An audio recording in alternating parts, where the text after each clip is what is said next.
lang, nakailaw. Ayan. Lassie, dito ka na lang. Meron pang isa dito? Meron yan? Ako, nauna ka na naman. Ayan. Ayun.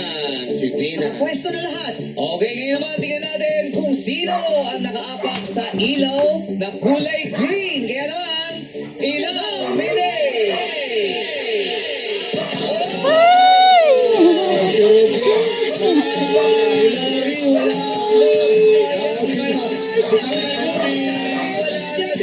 Nalaglag may maliit. Yes, swerte naman ng people. May dalawa pa. Si Kabang, pasok po. Yes, si Kabang. Okay, sa labing dalawang players. Pwesto ulit kayo sa likod. Congratulations and good luck ulit para sa Huwag na second po round. kayo sa likod muna. Pwesto sa likod. Sige, atras lang po tayo. Ayan. Atras lang. Yan. Ay, si Darren at saka si Ayon. Eh. Aking mga anak ay buhay na buhay. Atras lang, audience. Kaya naman players, ito na. Iilawan namin ulit ang mga kahon. Kaya naman, ilaw, Mide!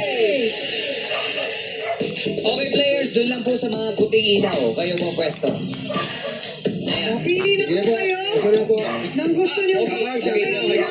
Sa puting ilaw. May ka na dyan, Nay. Pwede ka pa lumipat. Gusto pa lumipat. Sige. Lilipat na si Kabang. Yan. Okay. Tama po sila lahat. Labasan na ng kalaman sa Game 2. Ito ang... It's gaming!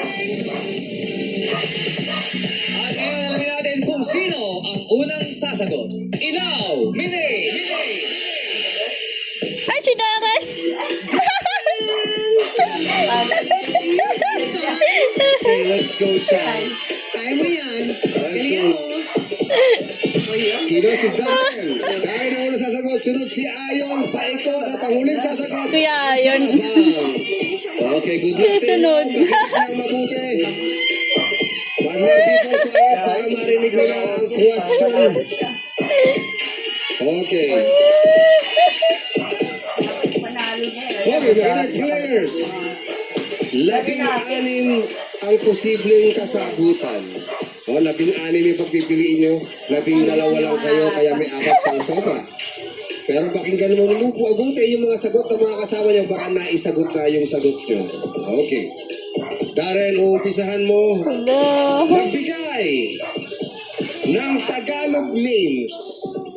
Tagalog Tagalog names ng 16 na popular na isda sa Pilipinas. Ayon sa online food blog na bitesize.ph. Again, magbigay ng Tagalog names ng 16 na popular na isda sa Bangus. Pilipinas. Ayon sa online food blog na bitesize.ph. Umpisahan mo na, Darren. Tilapia. Tilapia, correct!